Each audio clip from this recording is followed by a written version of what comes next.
EP 1 한국어 버려진 며느리 눈보라 속의 맹세 정월 대보름 밤이었다. 매서운 칼바람이 골목을 핥히듯 몰아치고 하늘에서는 마치 세상을 덮어버리려는 듯 붉은 눈발이 쏟아지고 있었다. 대대로 판서를 배출해왔다고 자부하던 명문가 김판서 대개 대문이 그날 밤 유난히 거칠게 열렸다. 문 앞에 내던져진 사람은 며느리 설이었다. 그녀의 등에는 갓도를 지난 다라이가 포대기에 쌓인 채 매달려 있었다. 아이는 추위를 이기지 못한 듯 미세하게 몸을 털고 있었다.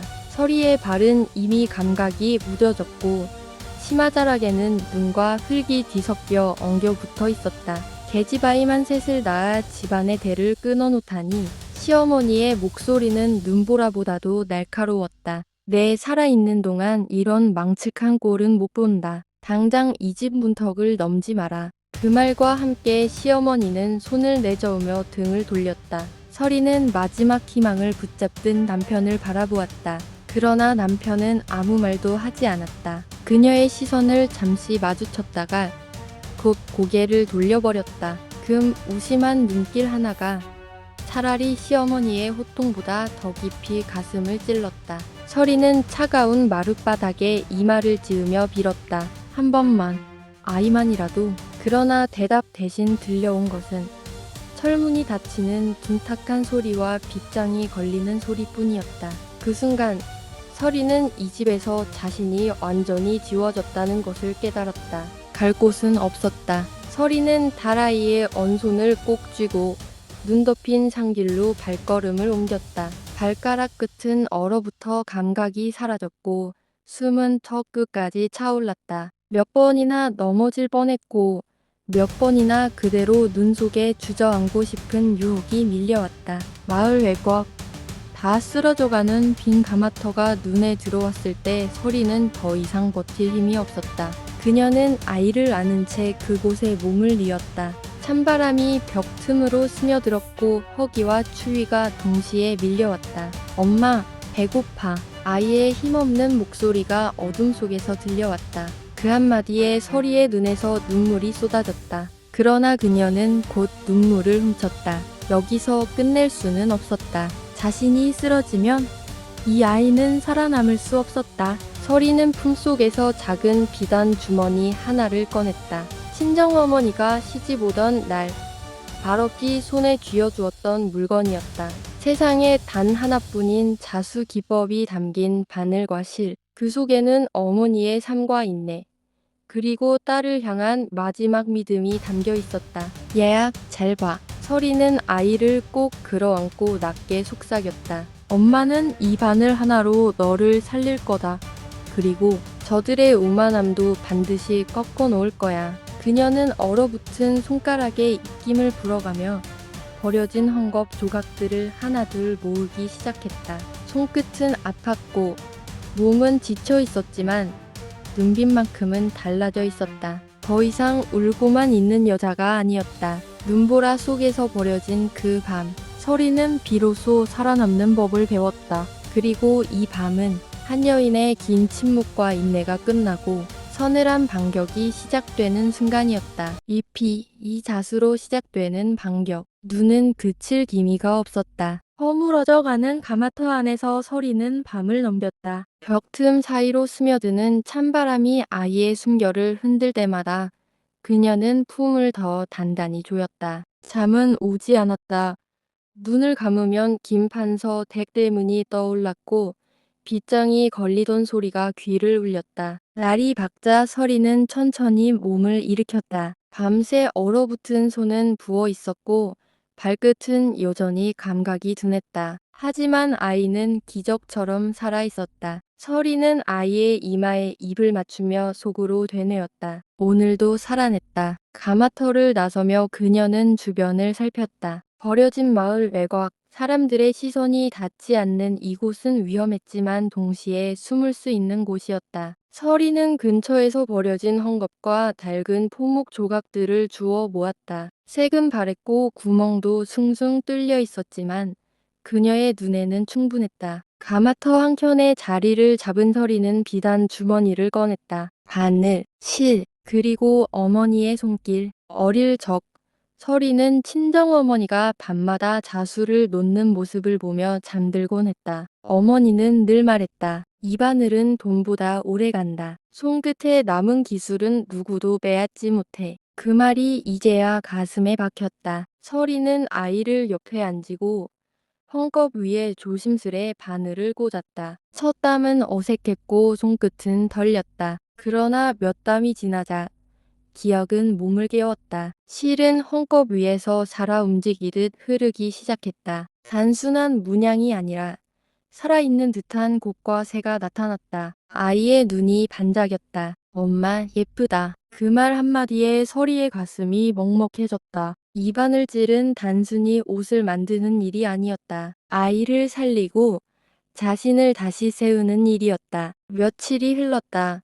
서리는 낮에는 헝겊을 모으고 밤에는 자수를 놓았다. 손은 갈라지고 피가 맺혔지만 멈추지 않았다. 그러던 어느 날 가마터 근처를 지나던 노파 하나가 발걸음을 멈췄다. 이게 내가 한 것이냐? 노파의 눈은 자수 위에 박혀 있었다. 서리는 고개를 끄덕였다. 노파는 한참을 말없이 바라보다가 낮게 말했다. 이문양, 요즘엔 본 적이 없구나. 그날 서리는 처음으로 헝겊 하나를 살 한 듯 바꿨다. 작은 거래였지만 그녀에게는 세상이 다시 열리는 순간이었다. 소문은 빠르게 번지지 않았지만 조용히 퍼졌다. 마을 외곽에 바늘 솜씨가 기묘한 여인이 있다는 이야기로 서리는 깨달았다. 크게 소리칠 필요는 없었다. 천천히 그러나 확실하게 존재를 증명하면 되었다. 밤이 깊어가던 어느 날 서리는 자수를 놓다 문득 손을 멈췄다. 문양 속에 무언가가 달라지고 있었다. 예전엔 곰만 놓았다면 이제는 뿌리가 보였다. 새의 날개에는 힘이 실렸다. 그녀 자신의 마음이 바늘 끝에 스며들고 있었다. 서리는 아이를 끌어안고 속삭였다. 조금만 기다려라. 엄마는 다시 문 앞에 설 거다. 그 문은 더 이상 빌기 위한 문이 아니었다. 이름 없이 버려진 여인이 아니라 자신의 힘으로 돌아서는 여인의 문이었다. 눈보라 속에서 버려진 밤 이후 서리의 반격은 이렇게 시작되고 있었다. 조용히 그러나 되돌릴 수 없게 잎이 삼 한국어 이름이 퍼지다 되돌릴 수 없는 시작. 가마터를 드나드는 발걸음이 늘어났다. 처음엔 우연처럼 한두 사람뿐이었지만 어느새 사람들은 길을 돌아서라도 그곳을 찾았다. 서리는 묻지 않았다. 왜 왔는지, 누가 보냈는지, 다만 조용히 바늘을 들고 손에 쥔 헝겊 위에 자신의 시간을 눌러 담았다. 소문은 늘 그렇게 시작된다. 크게 외치지 않아도 진짜는 낮은 목소리로 번진다. 마을 외곽에 신기한 자수를 놓는 여인이 있다더라. 문양이 살아 움직인다더라. 말들은 조금씩 부풀어졌고 서리의 이름은 여전히 빠져 있었다. 그녀는 괜찮았다. 이름보다 중요한 것은 신뢰였다. 어느 날 고운 비단을 들고 온 부유한 상인이 나타났다. 상인은 값을 먼저 불렀고 그 액수는 서리가 상상하던 것을 훌쩍 넘었다. 서리는 고개를 저었다. 이 비단은 아직 제 손에 이릅니다. 상인은 웃었다. 값이 마음에 들지 않나. 서리는 잠시 아이를 바라보았다. 아이는 자수 위에 앉아 새의 눈을 따라 손가락으로 그렸다. 서리는 다시 상인을 보며 말했다. 값이 아니라 이야기가 필요합니다. 상인은 어리둥절해했지만 서리는 비단 위에 바늘을 꽂았다. 그날 그녀는 꽃을 놓지 않았다. 대신 뿌리를 놓았다. 얽히고 설킨 뿌리들이 서로를 지탱하는 문양이었다. 상인은 말을 잃었다. 이건 처음 보는 자수군. 서리는 고개를 끄덕였다. 사라지지 않게 남기는 법입니다. 며칠 뒤 그 상인은 약속을 지켰다. 값보다 더 큰 것이 돌아왔다. 서리의 자수는 장터 한켠에 걸렸고 사람들의 발걸음을 멈추게 했다. 누구도 그녀를 알지 못했지만 모두가 그 자수를 기억했다. 이름 없는 명성은 빠르게 힘을 얻었다. 부탁은 늘어났고 거래는 조심스러웠다. 서리는 서두르지 않았다. 바늘은 속도를 허락하지 않는다. 한담의 성급함은 전체를 무너뜨린다. 그녀는 그것을 알고 있었다. 그러던 어느 날 낯선 부인이 아이를 안고 찾아왔다. 부인의 눈은 밤을 오래 지새운 사람의 것이었다. 여기서 아이를 살렸다는 이야기를 들었습니다. 서리는 아이를 안아 따뜻한 차를 내왔다. 그리고 말했다. 살린 건 바늘이 아니라 기다림입니다. 그날 밤 서리는 자수를 놓다 손을 멈췄다. 문양 속에 작은 글자가 숨어 있었다. 알아보는 이만 알아보는 표식. 그것은 친정어머니에게서 배운 방식이었다. 작품에 이름을 새기지 않고 흔적만 남기는 법. 서리는 처음으로 그 표식을 사용했다. 이름은 아직 드러나지 않았다. 하지만 흔적은 남았다. 며칠 뒤 김판서 댁 근처에서 서리의 자수 이야기가 오고 갔다. 누군가 그 문양, 예전 김판서 집안의 홀례복과 닮았다고 말했다. 그 말은 바람처럼 퍼졌다. 서리는 그 소식을 듣고도 아무 표정이 없었다. 다만 바늘을 바꾸었다. 더 가는 바늘로 더 깊이 파고들기 위해 아이의 웃음이 늘어났다. 쌀독은 비었지만 걱정은 줄었다. 서리는 매일 밤 아이에게 말했다. 우리는 돌아갈 거야. 하지만 예전처럼은 아니야. 이름은 곧 불릴 것이다. 서리는 그것을 알고 있었다. 그녀의 바늘이 지나간 자리마다 사람들은 질문하기 시작했다. 저 여인은 누구인가? 왜 이자수는 잊히지 않는가? 눈보라 속에서 시작된 반격은 이제 소문이 되었고 소문은 곧 이름을 요구하고 있었다. 되돌릴 수 없는 시작이었다. 잎이 사마주친 과거, 흔들리는 침묵. 그날은 유난히 공기가 무거웠다. 서리는 딸만 바늘을 낳은 들고도 한동안 첫 담을 놓지 못했다. 가마터 밖에서 들려오는 발소리가 평소와 달랐다. 망설임 없이 다가오는 걸음, 조심스럽지 않은 소리였다. 딸만 문 낳은 앞에 선 여인은 고운 비단 치마를 입고 있었다. 추위와 먼지에 찌든 서리의 옷차림과는 너무도 대조적이었다. 여인은 가마터 안을 천천히 풀어보았다. 딸만 아이, 낳은 죄. 헝겊 더미. 그리고 서리의 손에 들린 바늘까지. 그 시선이 서리의 얼굴에 머무는 순간 여인의 눈이 미세하게 흔들렸다. 서리. 그 이름을 딸만 듣는 낳은 순간 죄. 서리의 손에서 바늘이 떨어졌다. 금속이 바닥에 닿는 소리가 유난히 크게 울렸다. 서리는 고개를 들지 않았다. 이름을 불린 것은 오래전 일이었다. 그 집을 떠난 이후 누구도 그녀를 이름으로 부르지 않았다. 딸만 그녀는 낳은 죄. 잠시 숨을 고른 뒤 천천히 여인을 바라보았다. 사람을 잘못 보셨습니다. 여인은 한 걸음 다가왔다. 아니야, 내가 맞아. 김판서 댁. 그 며느리. 그 말에 서리의 가슴이 서늘해졌다. 기억 속에서만 존재하던 이름. 입 밖으로 나오는 순간 과거는 현재가 되었다. 아이가 서리의 치마를 붙잡았다. 서리는 아이의 손을 감싸쥐었다. 이곳까지 따라온 과거가 아이에게 닿게 할 수는 없었다. 무슨 일로 오셨습니까? 서리의 목소리는 낮았지만 단단했다. 여인은 잠시 말을 잃은 듯했다. 그러다 조심스럽게 비단 보자기를 내밀었다. 자수를 부탁받고 왔어요. 그런데 네가 살아있을 줄은 몰랐어. 살아있다는 말이 서리의 마음을 찔렀다. 죽었다고 생각했단 말인가?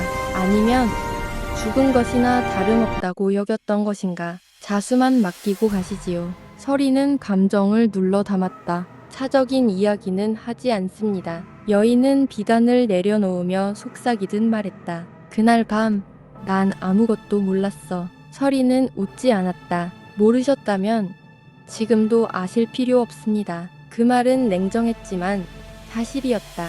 모른다는 말은 늘 그렇게 편리했다. 몰랐기에 죄가 없다고, 몰랐기에 책임도 없다고 말할 수 있으니까. 여인은 가마터를 나서며 마지막으로 말했다. 김판서 댁에서 내자수 이야기가 돌고 있어. 서리의 손이 다시 멈췄다. 그 집, 그 이름, 문이 닫히자 가마터 안은 다시 조용해졌다. 아이는 아무것도 모른 채 자수 위의 새를 바라보고 있었다. 서리는 아이를 안아 올렸다. 아이의 체온이 그녀를 현실로 붙잡았다. 그날 밤 서리는 처음으로 자수를 망쳤다. 실이 엉켰고 문양은 흐트러졌다. 바늘을 빼내려다 손가락을 찔렀다. 붉은 피가 헝겊 위에 떨어졌다. 서리는 그 피를 닦지 않았다. 대신 그대로 바늘을 움직였다. 피는 문양 속으로 스며들어 전에 없던 색을 만들었다. 서리는 그제야 깨달았다. 자수는 단지 아름다움만을 담는 것이 아니었다. 상처도 기억도 함께 꿰매는 일이었다. 엄마, 아이의 목소리가 들렸다. 서리는 아이를 끌어안고 속삭였다. 괜찮아. 엄마가 흔들린 것뿐이야. 하지만 그녀는 알고 있었다. 과거를 마주친 이상 더 이상 피할 수 없다는 것을, 조용한 생존만으로는 부족해졌다는 것을. 서리는 바늘을 다시 들었다. 이번엔 꽃이 아니었다. 칼날처럼 날선 문양이었다. 보는 이의 마음을 찌르는 자수. 그날 밤 서리는 결심했다. 이름이 불려졌다면 이제는 돌아설 이유가 없다는 것을. 눈보라 속에서 시작된 반격은 이제 감정의 문을 넘어 정면을 향해 나아가고 있었다. EP 4 엔딩 멘트. 과거를 마주한 순간 반격은 더 이상 조용할 수 없었다. 랩.5 다시 선 문학. 깨지기 시작한 균형은 비단은 바람에 흔들렸다. 서리는 그것을 접어 품에 넣었다. 가마터를 떠나는 발걸음은 조심스러웠지만 망설임은 없었다. 이름이 불렸고 소문이 닿았고 이제는 피할 수 없는 문 앞에 서야 했다. 김판서 댁으로 향하는 길은 여전히 넓고 단정했다. 돌계단은 반질반질했고 담장은 높았다. 그 높이가 이 집이 얼마나 많은 것을 가려왔는지를 말해주는 듯했다. 서리는 잠시 발걸음을 멈추었다. 예전에 자신이라면 이 문 앞에서 이미 무너졌을 것이다. 그러나 지금 그녀의 손에는 바늘이 있었다. 눈에 보이지 않지만 가장 단단한 무기. 문지기가 서리를 가로막았다. 어디서 왔는가? 서리는 고개를 들었다. 자수를 들고 왔습니다. 주문받은 물건입니다. 문지기는 비단을 힐끗 보더니 안쪽으로 사람을 보냈다. 잠시 후 문이 열렸다. 서리는 문턱을 넘었다. 그 순간 기억이 쏟아졌다. 눈보라, 빗장, 남편의 등. 서리는 숨을 고르고 한 걸음 더 들어갔다. 사랑채에는 사람들이 모여 있었다. 사내들의 낮은 웃음, 차잔 부딪히는 소리. 그들 사이에서 서리는 한동안 보이지 않는 존재였다. 그때 누군가 말했다. 그 자수 요즘 장터에서 화제라 하더군. 말이 끝나자 시선이 모였다. 서리는 비단을 펼쳤다. 문양은 조용했지만 힘이 있었다. 소리는 깊었고 잎은 날카로웠다. 보는 이의 눈이 그곳에 오래 머물렀다. 이 문양은 본 적이 없습니다. 한 사람이 중얼거렸다. 그때 시어머니의 목소리가 들렸다. 자수를 들고 온 여인이라더니 어디서 이런 흉내를. 서리는 천천히 고개를 들었다. 시어머니의 눈은 차갑고 익숙했다. 그 눈빛을 서리는 잊지 않았다. 그러나 이번엔 달랐다. 서리는 고개를 숙이지 않았다. 흉내가 아닙니다. 서리는 낮게 말했다. 남는 법입니다. 순간 공기가 굳었다. 시어머니는 서리를 알아보았다. 눈동자가 흔들렸고 그 흔들림은 곧 분노로 바뀌었다. 감히 이 집에 다시 발을 들여? 서리는 한 발짝도 물러서지 않았다. 주문을 받고 왔습니다. 이 집의 이름으로. 그 말은 정확히 꽂혔다. 주문은 사실이었다. 그 사실이 서리를 이 자리로 불러들인 이유였다. 사람들의 시선이 시어머니와 서리 사이를 오갔다. 남편이 나타났다. 얼굴은 창백했고 눈은 흔들렸다. 서리는 그를 보지 않았다. 대신 비단을 접어 내밀었다. 이 자수는 오래갑니다. 손을 탄 물건은 사람을 담습니다. 남편의 손이 미세하게 떨렸다. 그는 비단을 받지 못했다. 대신 한 발 물러섰다. 그 모습은 서리에게 충분했다. 사과도 변명도 필요 없었다. 이미 균형은 깨지고 있었다. 시어머니가 소리쳤다. 당장 내보내라. 그러나 아무도 움직이지 않았다. 장터에서 이름을 얻은 자수. 그 힘은 이 집의 권위와 맞부딪히고 있었다. 침묵이 길어졌다. 서리는 그 침묵을 견뎠다. 예전엔 침묵이 그녀를 지웠지만 지금은 그녀를 증명하고 있었다. 서리는 마지막으로 말했다. 이 자수에는 이름이 없습니다. 그러나 흔적은 남습니다. 지우려 해도. 그리고 등을 돌렸다. 문을 나서는 발걸음은 가벼웠다. 뒤에서 무언가 부서지는 소리가 들린 듯했지만 서리는 돌아보지 않았다. 아이가 기다리고 있었다. 돌아갈 곳이 있다는 사실이 그녀를 더 단단하게 했다. 대문을 나서며 서리는 하늘을 올려다보았다. 눈은 내리지 않았다. 대신 공기가 바뀌고 있었다. 그 집의 균형이 아주 조금 기울어졌다는 것을 그녀는 느꼈다. 이날 이후 김판서 댁에서는 자수 이야기가 더 이상 웃음거리가 아니었다. 누군가는 두려워했고 누군가는 침묵했다. 그리고 그 침묵은 오래가지 못할 것이었다. 서리의 반격은 이제 개인의 생존을 넘어 집의 질서를 흔들기 시작했다. 조용히 그러나 분명하게. 랩.6 한국어 침묵이 갈라지다. 그날 이후 김 판서 댁의 공기는 달라졌다. 소리가 사라진 것이 아니라 말이 딸만 줄어들었다. 낳은 죄. 사람들은 더 많이 보고 더 적게 말했다. 웃음은 얇아졌고 발걸음은 조심스러워졌다. 서리의 자수는 집 안에서 이름처럼 떠돌았다. 아무도 크게 부르지 않았지만 딸만 낳은 모두가 죄. 알고 있었다. 시어머니는 밤마다 잠을 이루지 못했다. 눈을 감으면 비단 위에 문양이 떠올랐다. 깊게 뻗은 뿌리, 날이 선 잎. 그것은 단순한 장식이 아니었다. 딸만 그녀는 낳은 죄. 그것을 직감했다. 저 문양은 오래 남을 것이고 남는다는 것은 곧 드러난다는 뜻이었다. 그 여자를 다시 들이지 말랬거든요. 시어머니의 혼잣말은 화공에 흩어졌다. 딸만 대답은 낳은 없었다. 죄. 하인들은 눈을 내리깔았고 며느리들은 입을 다물었다. 이 집에서는 오래전부터 그렇게 살아왔다. 보고도 보지 않은 척, 들어도 모르는 척. 그 침묵이 집안을 지탱해왔다고 믿어왔다. 그러나 균열은 이미 시작되고 있었다. 사랑채 뒤편 하인 딸만 하나가 낳은 낮은 죄. 목소리로 말했다. 그 자수 말이요, 방터에서 값이 더 올랐다 하더이다. 다른 하인이 고개를 끄덕였다. 그 여인 그냥 쫓겨난 며느리가 아니었다지요. 말은 작았지만 멈추지 않았다. 작은 말 하나가 다른 말을 불러왔다. 침묵 속에 묻혀있던 것들이 조금씩 숨을 쉬기 시작했다. 남편은 그날 밤 홀로 술을 마셨다. 반은 비어 있었지만 마음은 더 무거워졌다. 그는 서리가 문 앞에 섰던 순간을 떠올렸다. 고개를 숙이지 않던 눈빛. 그 눈빛은 원망도 애원도 아니었다. 그것이 그를 가장 괴롭혔다. 왜 그땐 말하지 못했을까? 그 질문은 너무 늦게 찾아왔다. 서리는 가마터로 돌아와 있었다. 아이의 잠든 얼굴을 보며 그녀는 처음으로 긴 숨을 내쉬었다. 김 판서 댁을 다녀온 이후 마음 한켠이 계속 조여왔다. 돌아가고 싶지 않았다. 그러나 마주하지 않을 수 없다는 것도 알고 있었다. 그날 밤 또 다른 손님이 찾아왔다. 이번엔 젊은 며느리였다. 고운 옷차림이었지만 눈은 불안으로 가득 차 있었다. 여기 자수를 놓는 분이 계시다고 해서요. 서리는 아무 말 없이 자리를 내주었다. 며느리는 잠시 망설이다 입을 열었다. 저도 딸을 낳았습니다. 그 한마디에 모든 것이 담겨 있었다. 서리는 바늘을 들었다. 무엇을 원하십니까? 지워지지 않는 걸요. 서리는 고개를 끄덕였다. 이번엔 꽃도 뿌리도 놓지 않았다. 대신 아주 작은 점들을 이어갔다. 멀리서 보면 하나의 선이 되는 문양, 끊어질 듯 이어지다. 끝내 하나로 이어지는 자수였다. 이건 혼자서는 약합니다. 서리는 조용히 말했다. 하지만 이어지면 끊기지 않습니다. 그 말은 자수에 대한 것이면서 삶에 대한 말이기도 했다. 며느리는 눈물을 삼켰다. 그날 이후 가마터를 찾는 발걸음은 달라졌다. 단순한 손님이 아니라 말을 걸고 싶은 사람들이 찾아오기 시작했다. 침묵 속에서만 살던 이들이 조심스럽게 말을 꺼냈다. 그때 나도 봤어요. 나도 말하지 못했어요. 서리는 듣기만 했다.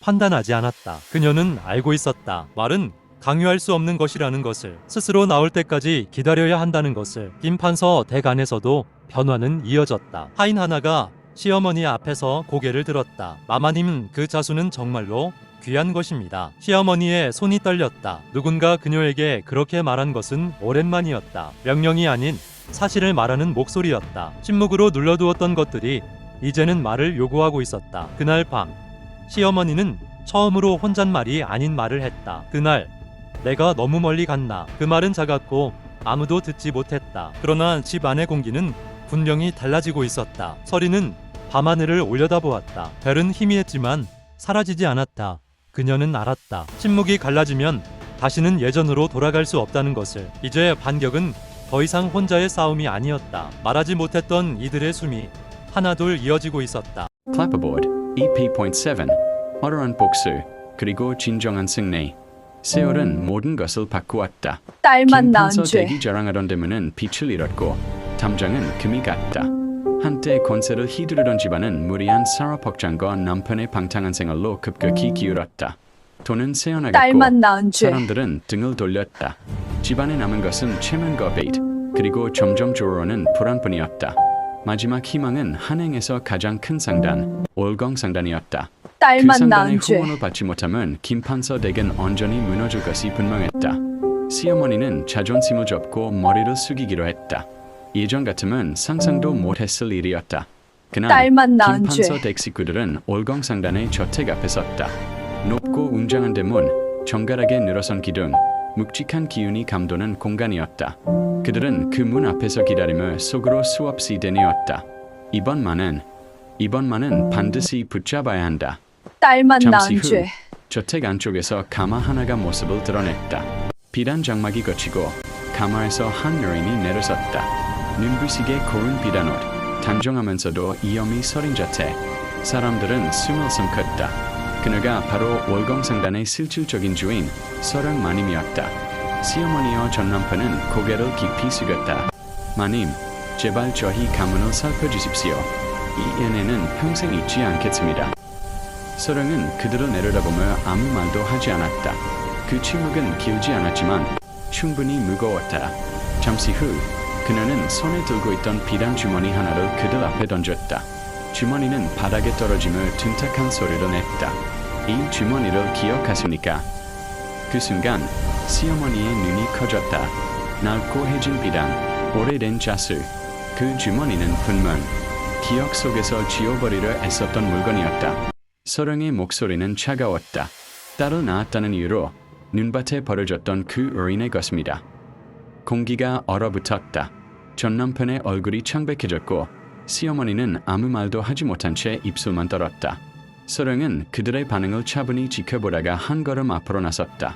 당신들이 지금 그거라는 이 금전은? 그녀는 천천히 말했다. 내가 바늘 끝으로 피를 흘려 모아 만든 것입니다.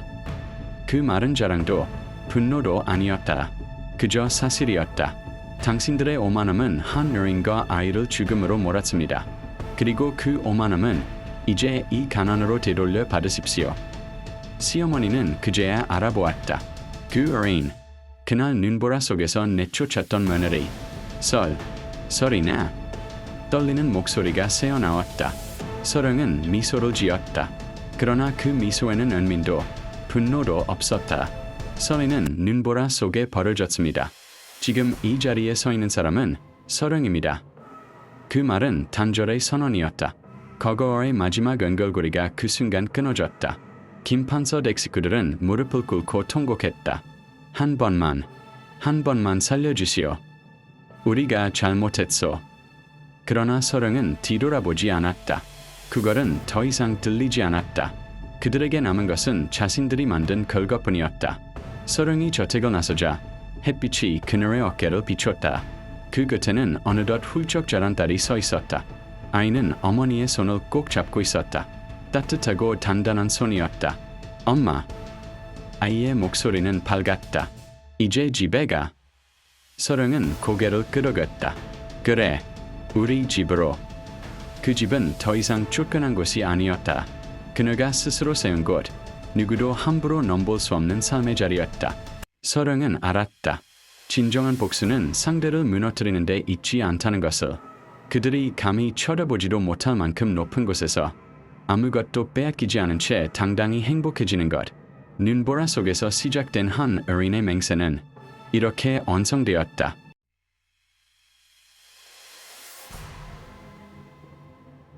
월광상단의 대문이 닫힌 뒤 김판서 덱식구들은 한동안 그 자리에 서 있었다. 누구도 먼저 말을 꺼내지 못했다. 무릎은 아팠고 고개를 들 힘도 없었다. 방금 전까지 그들이 붙잡고 있던 마지막 희망이 한 어린의 뒤돌아선 걸음과 함께 사라졌기 때문이다. 집으로 돌아오는 길은 유난히 길었다. 가마는 흔들렸고 바퀴 소리는 텅 빈 골목에 쓸쓸하게 울렸다. 시어머니는 창밖만 바라보았다. 사람들의 시선이 자신들을 향해 쏠리는 것 같았지만 사실 아무도 그들을 보지 않았다. 이미 그 집은 세상에서 조금씩 지워지고 있었다. 대문을 열자 집안은 적막했다. 사랑채의 기둥은 금이 가 있었고 마루에는 먼지가 내려앉아 있었다. 한때 수많은 사람들이 오가던 집이었지만 이제 남은 것은 울림없는 공간뿐이었다. 시어머니는 비틀거리듯 안채로 들어갔다. 그녀는 방 한가운데 주저앉았다. 손에 쥔 것은 여전히 그 비단 주머니였다. 서령이 던지고 간 그 물건, 눈보라 속에서 버려졌던 기억이 이제는 주머니의 무게로 되살아나고 있었다. 내가 뭘 그렇게 잘못했단 말인가? 그 말은 누구에게 묻는 것도 아니었다. 그저 스스로에게 던진 질문이었다. 그러나 대답은 쉽게 나오지 않았다. 그동안 그녀는 늘 옳다고 믿어왔다. 가문을 위해서라면 무엇이든 정당하다고, 약한 것은 버려도 된다고. 하지만 그날 올광상단의 마당에서 본 서령의 얼굴은 흔들리지 않았다. 분노도 미련도 없었다.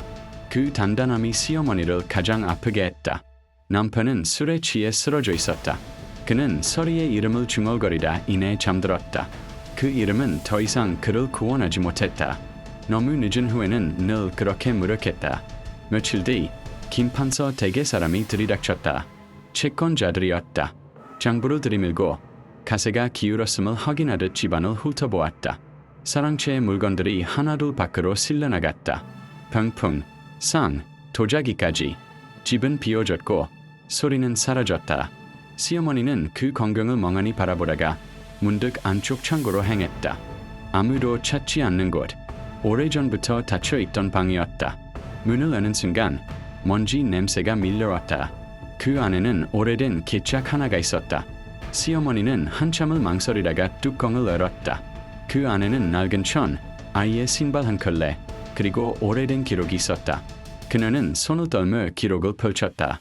그것은 오래전 집안에서 지어졌던 사건의 흔적이었다.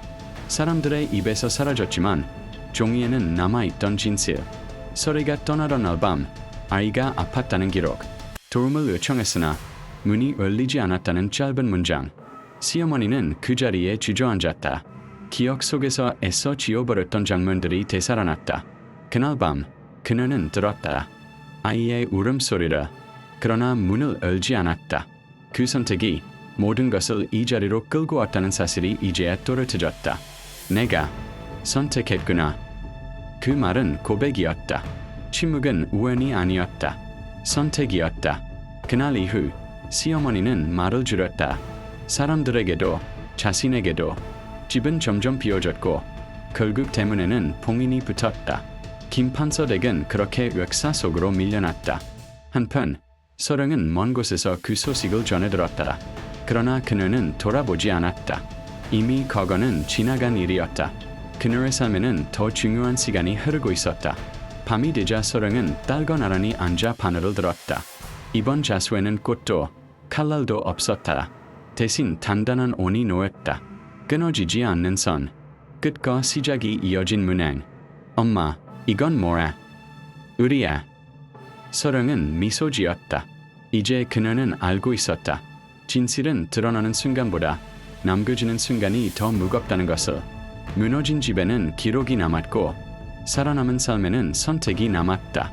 그리고 그 선택은 다음 이야기를 향해 조용히 움직이고 있었다. Clapperboard, EP.9 한국어 이름이 불린 날. 그날 아침 공기는 이상하리만큼 고요했다. 서령은 창을 열고 잠시 바깥을 바라보다가 천천히 문을 닫았다.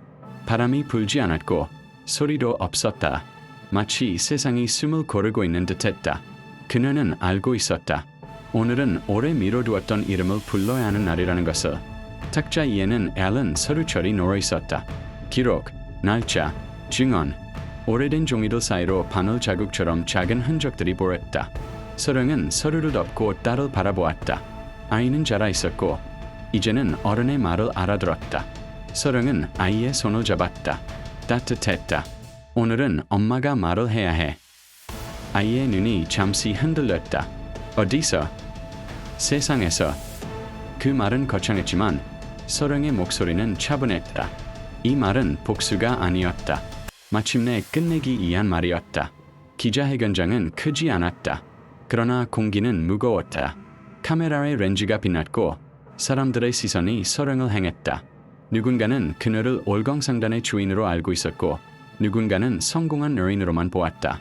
아무도 그녀의 과거를 온전히 알지 못했다. 서령은 단상에 섰다. 잠시 침묵이 흘렀다. 그 침묵은 예전과 달랐다. 숨기기 위한 침묵이 아니라 말하기 전의 침묵이었다. 제 이름은 서령입니다. 그녀는 또렷이 말했다. 그리고 한때 저는 설애였습니다. 플래시가 터졌다. 작은 웅성거림이 일었다. 서령은 흔들리지 않았다. 그녀는 준비되어 있었다. 오늘 이 자리에 선 이유는 사과를 받기 위함이 아닙니다. 처벌을 요구하기 위함도 아닙니다. 그녀는 잠시 숨을 고르고 말을 이었다. 단지 지워졌던 이름을 세상에 다시 남기기 위함입니다. 서령은 서류 한 장을 들어보았다. 낡은 기록이었다. 이 아이의 이름은 서준입니다. 순간 공기가 멈췄다. 기자들의 손이 바빠졌고 카메라는 단상 이를 놓치지 않았다. 서령은 그 이름을 다시 한 번 말했다. 더 천천히, 더 분명하게. 서준. 그 이름에는 설명이 필요 없었다. 기록에서 삭제되었고 존재하지 않았다고 여겨졌던 아이. 서령은 말했다. 아이는 사고가 아니라 침묵 속에서 사라졌다고. 도움을 요청했으나 문이 열리지 않았고 선택된 침묵이 아이를 지웠다고. 질문이 쏟아졌다. 이제야 말합니까? 두렵지 않으셨습니까? 서령은 고개를 들었다. 두려웠습니다. 그러나 더 두려웠던 건 또 다른 이름이 지어질 수 있다는 사실이었습니다. 그날 기사는 빠르게 퍼졌다. 봉인된 방, 삭제된 기록, 침묵의 선택, 그리고 기사 제목 아래 분명히 적힌 이름, 서준. 김 판서 댁의 옛 집은 이미 비어 있었지만 그 이름은 그곳을 다시 불러냈다. 사람들은 분노했고 질문했다. 이에 아무도 말하지 않았는가? 서령은 집으로 돌아왔다. 밤이 깊었다. 딸은 잠들어 있었고 방 안에는 바늘과 실만이 남아 있었다. 서령은 자수 앞에 앉았다. 이번 문행에는 글자가 있었다. 숨겨놓지 않았다. 누구나 읽을 수 있도록 분명히. 서준. 그녀는 바늘을 내려놓고 오래도록 그 이름을 바라보았다. 이름을 부른다는 것은 기억을 허락하는 일이었다. 잊지 않겠다고, 다시 지우지 않겠다고 약속하는 일이었다. 그날 이후 서령은 더 이상 도망치지 않았다. 말은 이미 시작되었고 침묵은 되돌릴 수 없었다. 창밖에서 새벽이 밝아오고 있었다. 서령은 알았다. 이야기는 끝을 향해 가고 있지만 진실은 이제 막 말을 배우기 시작했다는 것을. 그리고 그 말은 마지막 문을 향해 나아가고 있었다. Clapperboard, EP.10 Final. 한국어. 딸만 낳은 지에 벌어진 며느리의 반격. 눈이 내리던 그날 이후 김 판서 댁의 대문은 다시 열리지 않았다. 딸만 셋을 낳은 집안. 사람들은 그렇게 불렀고 그 말 속에는 오래된 경멸과 당연한 배제가 섞여 있었다. 하지만 세상은 생각보다 빠르게 변했다. 아니, 변한 건 세상이 아니라 숨겨졌던 진실이 밖으로 흘러나왔을 뿐이었다. 서리가 처음 그 집에서 쫓겨났을 때 아무도 그녀의 이름을 묻지 않았다. 며느리는 늘 며느리였고 딸은 늘 없는 자식 취급이었다. 계집아이 셋님은 지린이다. 그 말은 판결이었고 변명조차 허락되지 않는 형벌이었다. 그날 밤 서리는 아이를 등에 업고 눈보라 속을 걸었다. 울지 않았다.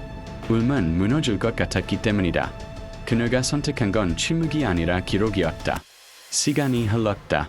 김 판서 댁의 이름은 더 이상 명문으로 불리지 않았다. 과거의 족보, 감춰진 출생 기록, 사라진 어린들의 이름이 차례로 세상 위로 드러났다. 아들을 위해 지어진 딸들, 가문을 위해 벌어진 며느리들. 신문은 처음엔 조심스러웠고 사람들은 믿지 않으려 했다. 그러나 증거는 침묵보다 강했다. 시어머니는 병실에 누워 있었다. 말은 또렷했지만 세상은 더 이상 그녀의 말을 듣지 않았다. 집안을 지키기 위한 선택이었다. 그녀의 마지막 변명은 누구도 설득하지 못했다. 집안을 지킨 것이 아니라 폭력을 전통이라 부르며 이어온 것이라는 사실이 모두에게 분명해졌기 때문이다. 남편은 고개를 들지 못했다. 몰랐다고 말하고 싶었어요. 하지만 알고 있었습니다. 그의 고백은 용서가 아닌 확인이었다. 도망친 자의 자리는 늘 공범의 자리였다는 사실. 서리는 법정 맨 앞자리에 앉아 있었다. 검은 옷도 흰 옷도 아니었다. 그저 단정한 차림. 지금에서야 말했습니까? 그 질문에 서리는 잠시 숨을 골랐다. 그리고 말했다. 그땐 말하면 아이들이 죽었을 겁니다. 지금은 말해도 살 수 있으니까요. 법정은 조용해졌다. 판결이 내려진 날 김 판서 댁의 대문에는 압수라는 붉은 종이가 붙었다. 사람들은 박수를 치지 않았다. 환호도 없었다. 그저 당연히 오래 할 시간이 도착했을 뿐이었다. 서리는 마지막으로 그 집 앞에 섰다. 이제 더 이상 돌아갈 이유도 증명할 이유도 없었다. 아이들의 손을 잡고 천천히 등을 돌렸다. 엄마, 우리가 이긴 거야? 막내딸의 질문에 서리는 미소 지었다. 아니, 우린 그냥 살아남은 거야. 햇빛이 아이들의 얼굴 위로 내려앉았다. 새 아이는 웃고 있었다. 누구에 따르기 전에 자기 자신의 삶을 가진 사람처럼. 서리는 속으로 말했다. 딸만 낳은 쟤는 처음부터 존재하지 않았다. 지었던 것은 딸을 죄로 만들던 세상이었다.